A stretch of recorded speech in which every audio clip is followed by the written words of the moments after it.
So there I was, working at the USPS depot in the undelivered mail section. Picture this. A concrete warehouse with dead fans hanging from the ceiling like broken birds, and me sorting through boxes that had been sitting there for decades. The place smelled like old paper and disappointment, which pretty much summed up my life at that point. I wasn't even a real employee, just a contractor. No benefits, no job security, no nothing. The other guys call me the intern with a useless degree because I'd studied English literature and somehow ended up here instead of writing the great American novel. Yeah, real funny, right? The job was simple enough. Go through all the dead mail, so what could be returned, and trash the rest. Most of it was junk anyway. Wedding invitations from 1987. Birthday cards that never made it to their destination. Business letters that probably cost someone a deal. It was like working in a graveyard for broken dreams. My supervisor, Mr. Phelps, was one of those guys who peaked in high school and never got over it. Balding, always wearing the same stained polo shirt, and with this weird habit of clicking his pen when he was thinking. Which wasn't often, if you ask me. He treated us contractors like we were barely human, probably because his own job was hanging by a thread with all the budget cuts coming down. The warehouse was divided into sections by decade. I was stuck in the 1940s section, which was honestly the most depressing part of the whole operation. These weren't just letters. They were pieces of people's lives that never reached their destination. Love letters from soldiers, family photos, business documents. Some of this stuff probably could have changed lives if it had been delivered on time. 2 days before they were supposed to shut down our section permanently, everything went sideways. Someone discovered that a collection of rare stamps from the 1940s had gone missing. We're talking about stamps worth $18,000, not exactly pocket change. The collection had been sitting in the archives for God knows how long, and suddenly it was gone without a trace. Now, here's where it gets interesting. The place had 0 security cameras in our section. 0. Not one. You'd think with all that valuable stuff lying around, they'd at least have some basic surveillance. But nope. The government's idea of security was apparently hoping nobody would notice if something went missing. But they needed someone to blame, and guess who was the most convenient target? That's right, the contractor with no job protection and no union backing. Phelps called me into his office, which was really just a desk behind partition that smelled like coffee and regret. He slapped the termination report down in front of me like he was dealing cards. The paperwork was already filled out. They'd made up their minds before I even walked in. According to their story, the stamps had disappeared from my section, which somehow made me responsible even though I'd never even touched the stamp collection. Hell, I didn't even know where they kept it. I tried to explain that I'd been working on completely different boxes, that I'd never had access to the archives where the stamps were stored, but Phelps just kept clicking that damn pen and shaking his head. He told me flat out that it didn't matter whether I actually took them or not. I was the easiest person to pin on, and that's all that mattered to them. The whole thing was a setup from the start. They needed a scapegoat, and the temporary guy with no connections was perfect. I got fired on the spot, no investigation, no due process, nothing. Just pack your stuff and get out.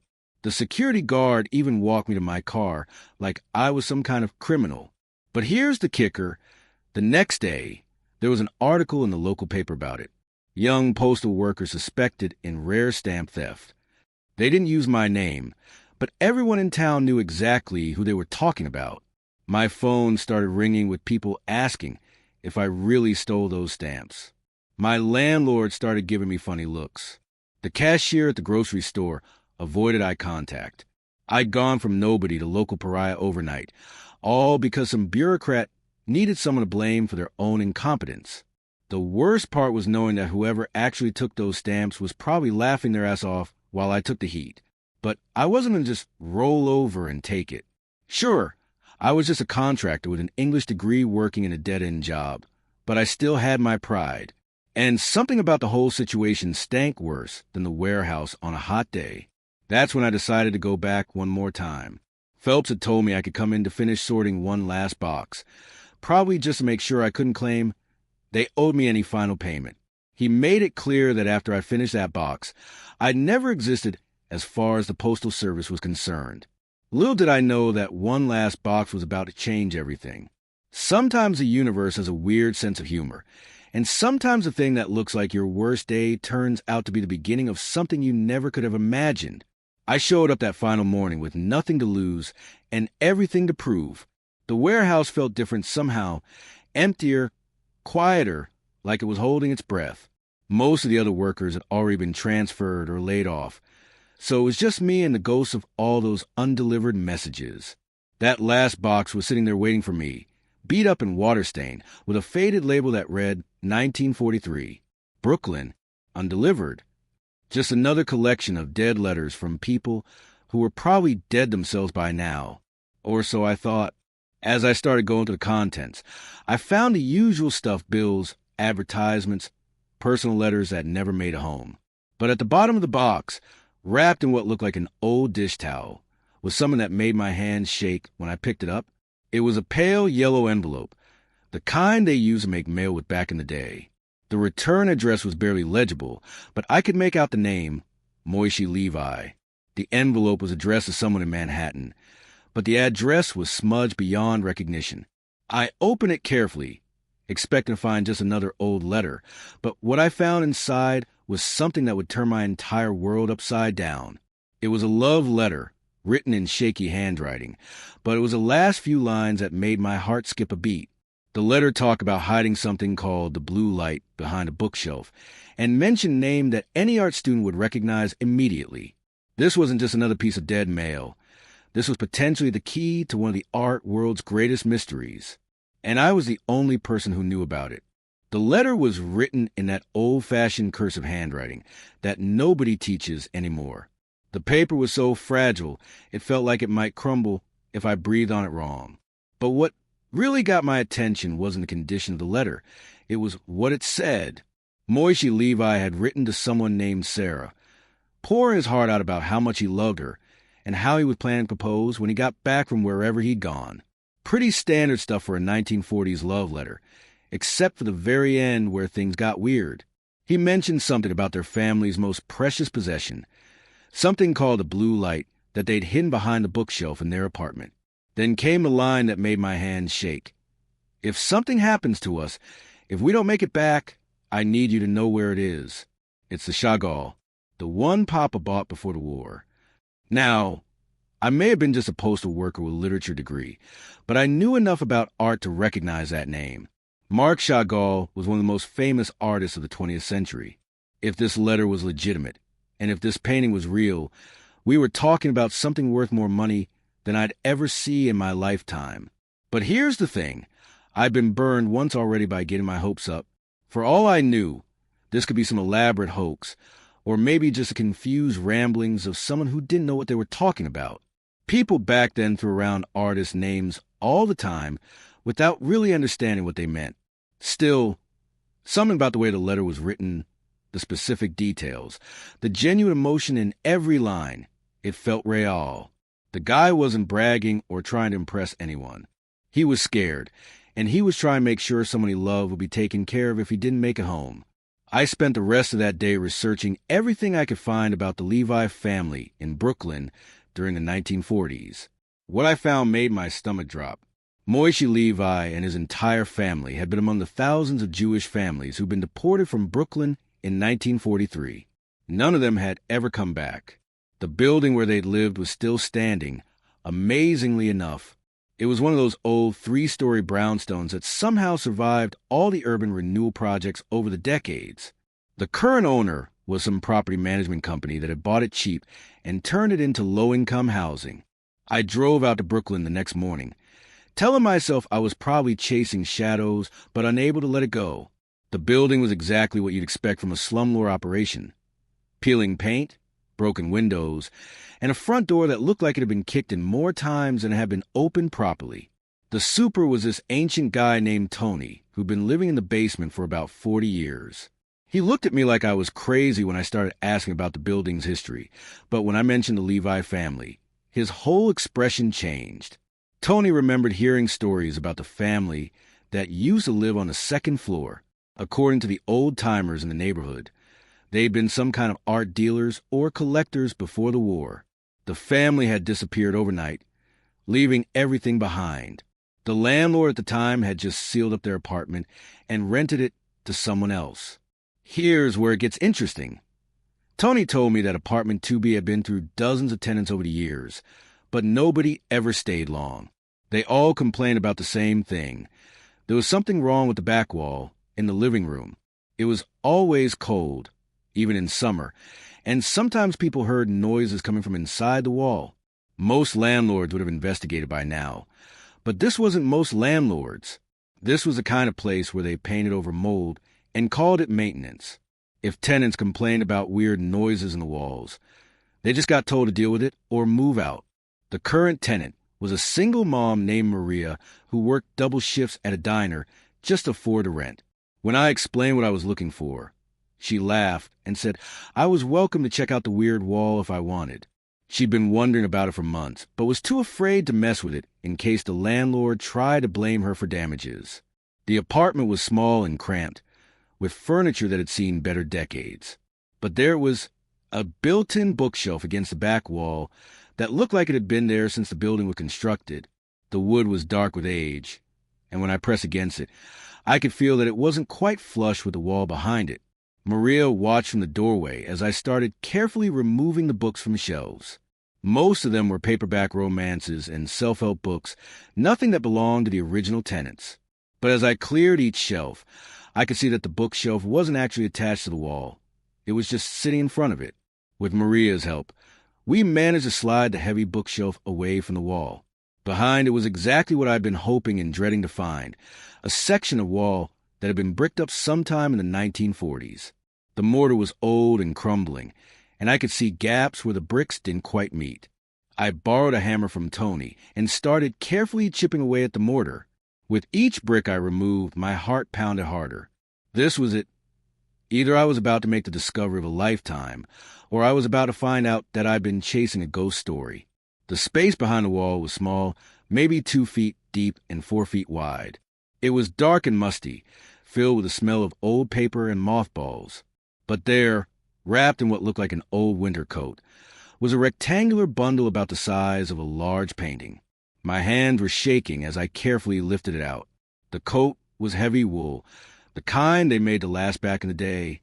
As I unwrapped it, layers of cloth and paper fell away, revealing a canvas that made me forget how to breathe. The painting was damaged. There were water stains and some cracking along the edges where time and humidity had taken their toll. But the colors were still vivid, and the style was unmistakable. It showed a village scene with floating figures and a brilliant blue sky that seemed to glow even in the dim light of the apartment. I'd seen reproductions of Chagall's work in art books, but nothing had prepared me for seeing the real thing. Even damaged, even hidden away for 80 years, the painting radiated a kind of magic that made everything else fade into the background. Maria was standing behind me, staring at the painting with wide eyes. She didn't know much about art, but she knew she was looking at something special, something that had been waiting in that wall for 8 decades, hidden by a family that never came home to reclaim it. I carefully rewrapped the painting and carried it out to my car, my mind racing with questions. Was this really a lost Chagall? How much was it worth? And most importantly, what was I supposed to do with it now? That night, I sat in my apartment staring at the painting, trying to figure out my next move. I could try to sell it quietly, but that felt wrong somehow. These weren't just valuable objects. They were pieces of family's life, hidden away by people who probably died hoping someone would find them someday. I thought about Moishe Levi writing that letter to Sarah, not knowing that neither of them would ever see each other again. He'd trusted that someone would find his message and do the right thing with what he'd left behind. The question was, what exactly was the right thing? The next morning, I did what any reasonable person would do when they think they found a lost masterpiece. I took it to an expert.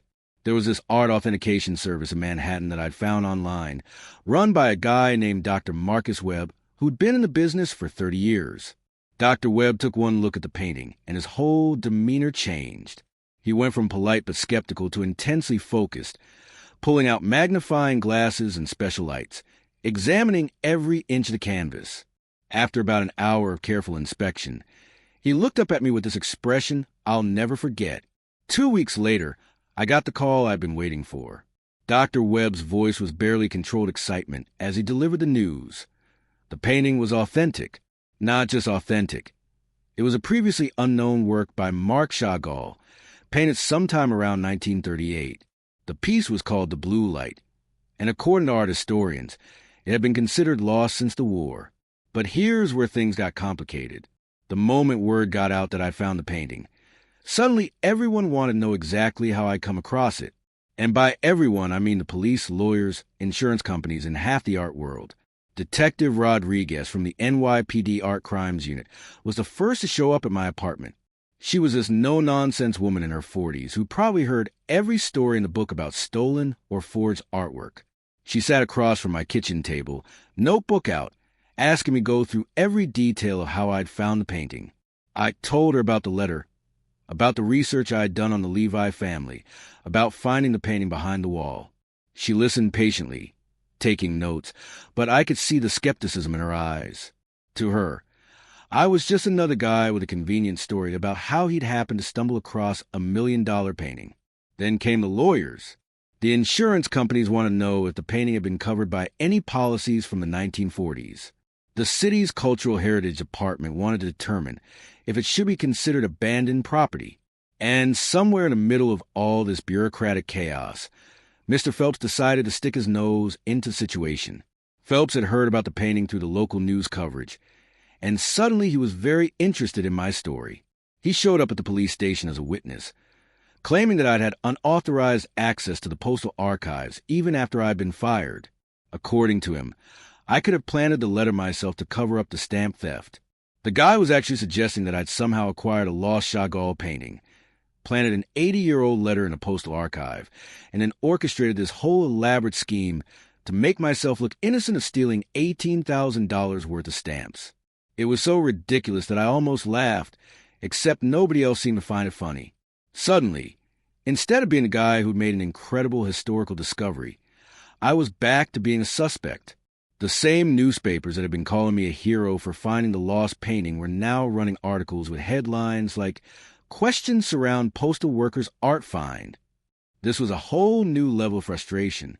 I'd gone from being falsely accused of stealing stamps to being falsely accused of orchestrating some elaborate art fraud scheme. The worst part was that I could see how it looked from the outside. Unemployed postal worker magically finds $1 million painting right after being fired for theft. It was too convenient, too perfect. But I wasn't going to let them destroy my reputation twice. I hired a lawyer, a sharp woman named Janet Morrison, who specialized in art recovery cases.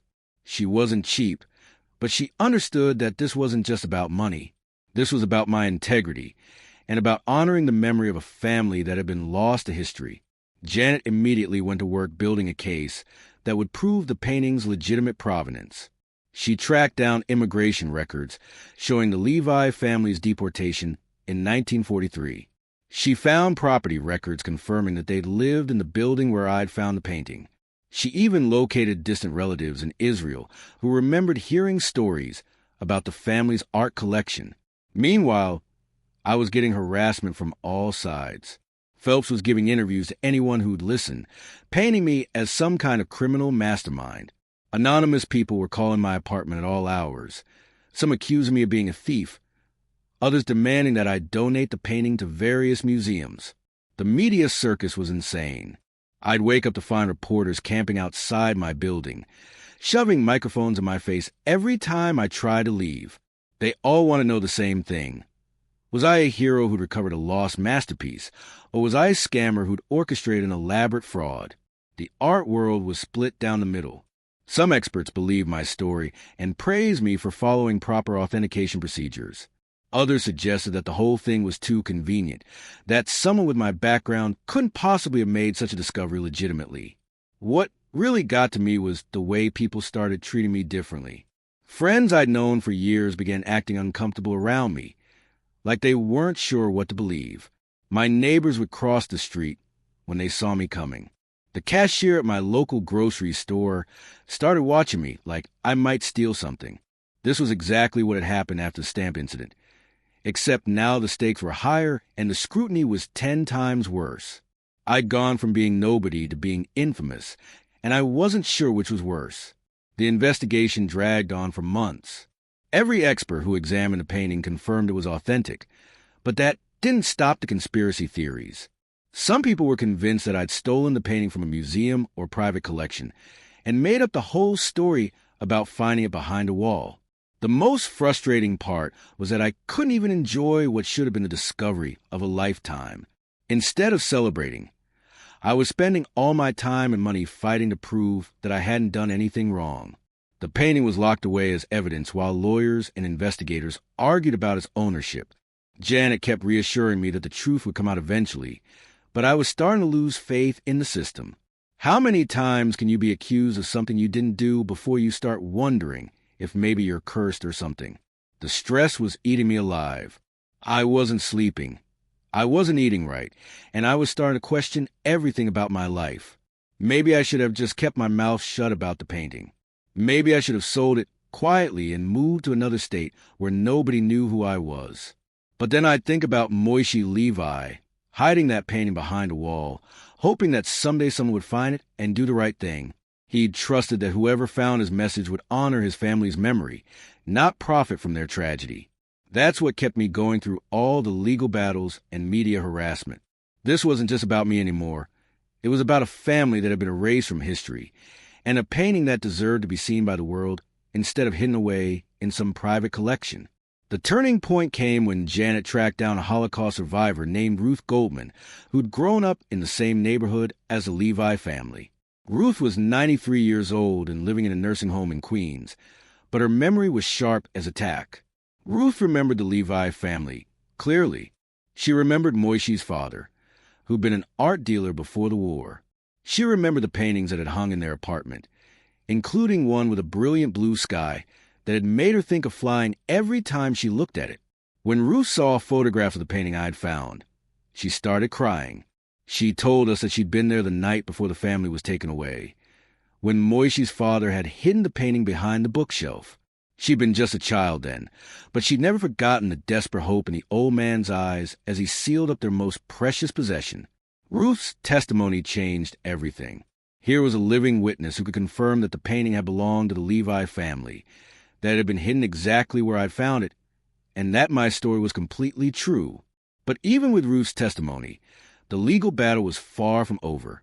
The state was still trying to claim the painting as abandoned property, and several museums were arguing that it should be donated to them rather than sold at auction. I was beginning to understand that finding the painting had been the easy part. Proving that I had the right to it was turning out to be the fight of my life. The court case dragged on for 11 months. 11 months of depositions, expert testimony, and legal briefs that cost more than my annual salary. Janet was burning through my savings at an alarming rate, but she kept assuring me that we were building an airtight case. The state's argument was simple. The painting had been abandoned for 80 years, which made it government property under New York's abandoned property laws. They wanted to put it in a museum, which sounded noble until you realized they were planning to sell it and keep the money for the state budget. Several museums jumped into the fight, claiming they had moral authority to house the painting. The Brooklyn Museum of Art argued that since the painting was found in Brooklyn, it belonged there. The Jewish Museum in Manhattan claimed it should be part of their Holocaust memorial collection. Even the Met threw their hat in the ring, saying they had the resources to properly preserve and display the work. But Janet had done her homework. She'd found precedents going back decades of similar cases where the finder had been awarded ownership of abandoned property. More importantly, she'd established a clear chain of custody showing that the Levi family had no living heirs, making the painting legally orphaned. The key moment came when Dr. Webb testified about the painting's condition. He explained that if the painting had remained hidden for another decade, it probably would have been destroyed by moisture and temperature changes. By finding it when I did, I literally saved it from destruction. Ruth Goldman's testimony was devastating to the state's case. Here was a 93-year-old woman who'd witnessed the painting being hidden, confirming every detail of my story. When she described watching Moishe's father seal up the wall, there wasn't a dry eye in the courtroom. Even the judge seemed moved by her testimony. The defense that Janet built was brilliant. She argued that I wasn't just a lucky finder. I was a legitimate art recovery specialist who'd done scholarly research to locate a lost masterpiece. She presented my college transcripts, my research on the Levi family, and expert testimony about the methods I'd use to authenticate the painting. More importantly, she established that my motivations were pure. I could have sold the painting on the black market or kept quiet about the discovery. Instead, I'd immediately taken it to experts for authentication and have been transparent about every step of the process. The trial became a media sensation. Court TV covered it gavel to gavel, and art experts from around the world were weighing in with their opinions. Some days I felt like I was watching someone else's life unfold on television. It was surreal to see my story being debated by people who'd never met me. Phelps testified for the state, sticking to a story that I'd somehow orchestrated the whole thing. But under cross-examination, Janet tore him apart. She made him admit that he'd never actually seen me near the stamp collection, that he'd had no evidence of my involvement in the theft, and that he'd fired me purely to find a scapegoat.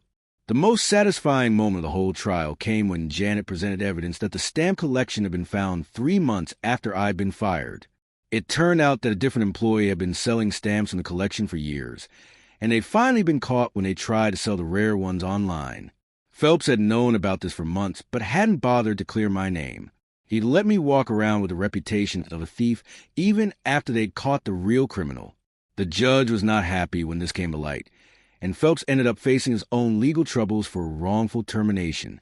In November, the New York Supreme Court finally issued its ruling. The judge found that I was a good faith finder who'd acted with proper diligence in discovering and authenticating the painting. The court awarded me full legal ownership of the blue light, recognizing it as legitimately abandoned property with no living heirs. The ruling was a complete vindication of everything I'd been saying for almost a year. The painting was mine legally and ethically. I'd gone from being a suspected thief to being the rightful owner of a multi-million-dollar masterpiece. But here's the thing. By that point, I'd learned something important about myself. The money wasn't what mattered anymore. What mattered was that I'd saved a piece of history from being lost forever, and I'd honored the memory of a family that had been forgotten by the world. The painting went to auction at Christie's in December. The bidding was fierce, with collectors and museums from around the world competing for the piece. When the hammer finally fell, the blue light had sold for $3.2 million, more money than I'd ever imagined having in my entire lifetime. Everyone expected me to disappear after that, take the money and run, maybe buy a mansion in Florida, and live like a king for the rest of my life. That's probably what I would have done a year earlier, when I was just a bitter ex-postal worker with no direction in life. But the whole experience had changed me. I'd learned that sometimes the most important discoveries happen when you're not looking for them, and that doing the right thing is more valuable than any amount of money. Instead of keeping the money, I used it to establish the Visual Memory Center in my hometown. It's a small museum dedicated to preserving artifacts and stories from families who were lost during the Holocaust. We help people research their family histories, authenticate heirlooms, and preserve memories that might otherwise be forgotten. I also started the Levi Foundation, named after the family whose painting had changed my life. The foundation helps locate and return stolen or lost artwork to the families it belonged to. We've recovered dozens of pieces over the past few years, reuniting families with their heritage and bringing closure to stories that have been left unfinished. The work is incredibly rewarding.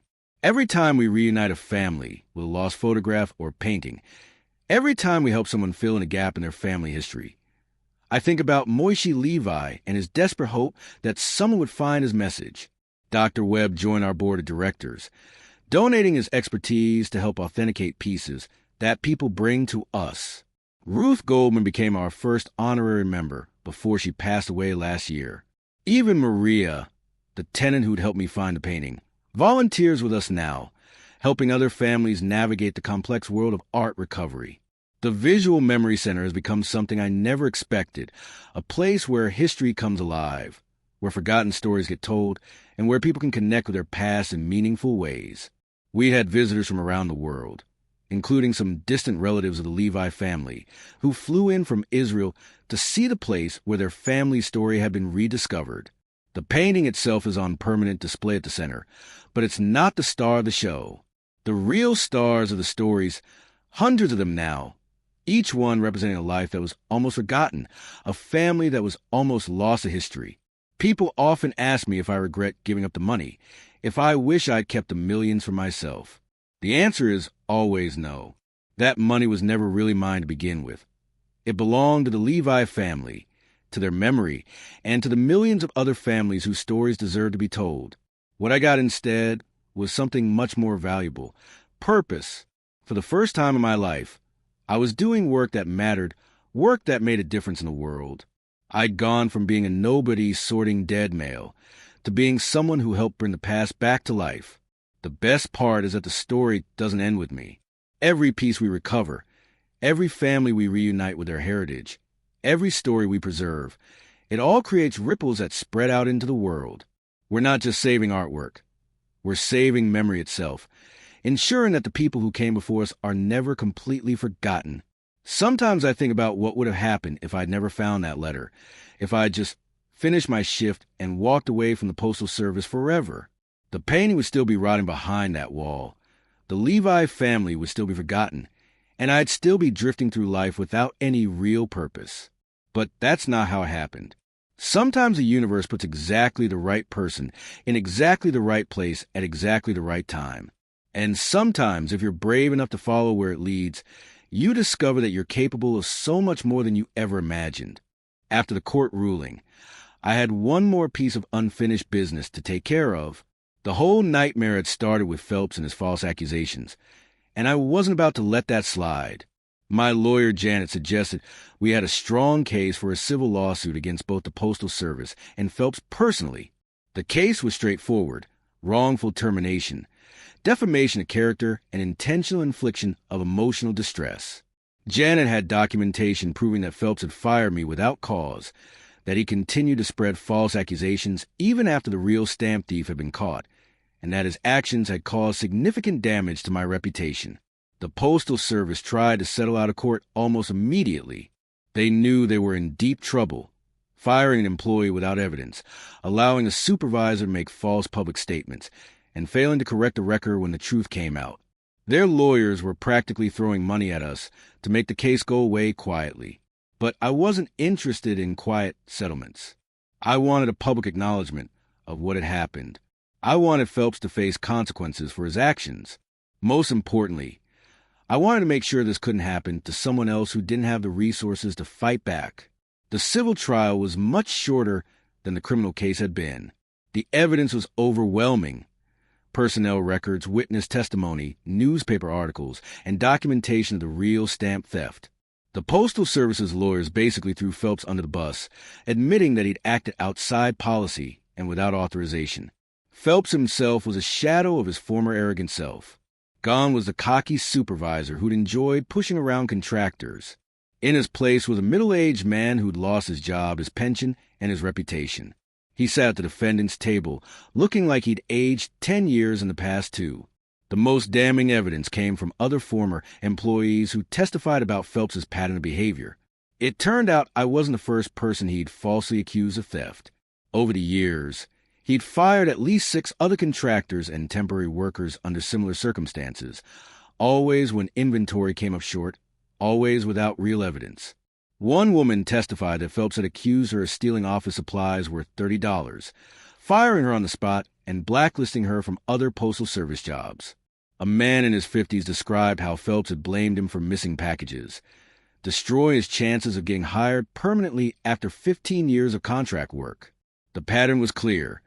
Phelps was a bully who targeted the most vulnerable employees whenever he needed someone to blame for his own failures. He'd gotten away with it for years because contractors have no union protection and no job security. We were disposable, and he treated us that way. Janet painted a picture of systematic harassment and scapegoating that went far beyond my individual case. She argued that Phelps had created a hostile work environment where employees were afraid to speak up, knowing they could be fired and blacklisted at any moment. The jury deliberated for less than 2 hours. They found Phelps liable for wrongful termination, defamation, and intentional infliction of emotional distress. They also found the Postal Service liable for failing to supervise their employee and for allowing a pattern of abuse to continue unchecked. The damage award was substantial, $75,000 from Phelps personally, plus another $100,000 from the Postal Service. But more importantly, the verdict sent a message that employers can't just destroy people's lives without consequences. Here's where the story takes an interesting turn. After all the legal battles, after all the stress and harassment I'd endured, I decided not to keep a penny of the settlement money. Instead, I directed the entire amount to a fund supporting young archivists and cultural workers, people like I used to be, try and make a living preserving history and culture. People thought I was crazy for giving away the money, but it felt right. The settlement wasn't about getting rich. It was about proving that what happened to me was wrong and making sure it couldn't happen to others. The money would do more good helping people start their careers than it would sitting in my bank account. The decision got a lot of media attention, especially after the New York Times interviewed me about the case. The reporter asked me how I felt about Phelps now, whether I harbored any resentment toward a man who tried to destroy my life twice. I told her that I'd learned something important during the whole ordeal. Even injustice can serve a purpose if you know how to use it. If Phelps hadn't falsely accused me, I never would have gone back to finish that last box. I never would have found the letter, never would have discovered the painting, and never would have found my true calling in life. That doesn't mean I forgave him. Exactly. What he did was wrong, and he deserved to face consequences for it. But I also realized that holding on to anger was only hurting me. The best revenge was living well, building something meaningful, and helping other people avoid the same fate I'd nearly suffered. The Visual Memory Center had become everything I'd hoped it would be and more. We were recovering lost artwork, reuniting families with their heritage, and preserving stories that might otherwise be forgotten. We'd expanded to include a research library, an oral history project, and educational programs for schools. The Levi Foundation was making a real difference, too. We'd helped dozens of families recover artwork that had been stolen or lost during the war. Each recovery was like solving a puzzle, piecing together fragments of history to create a complete picture of what had been lost and found. One of our most successful cases involved a family in California who'd been searching for their grandfather's violin for 60 years. Using techniques we developed while researching the Levi family, we traced the instrument to a music shop in Philadelphia, where it had been sitting in storage since the 1950s. The reunion was incredible. The grandfather's daughter, now in her 80s, broke down crying when she heard her father's violin being played again. She remembered him playing lullabies for her when she was a child, before the war changed everything. The music connected her to memories she thought were lost forever. That's what our work was really about, not just recovering objects, but recovering pieces of people's souls. Every photograph, every painting, every document we found was a thread connecting the present to the past, helping people understand where they came from and who they were.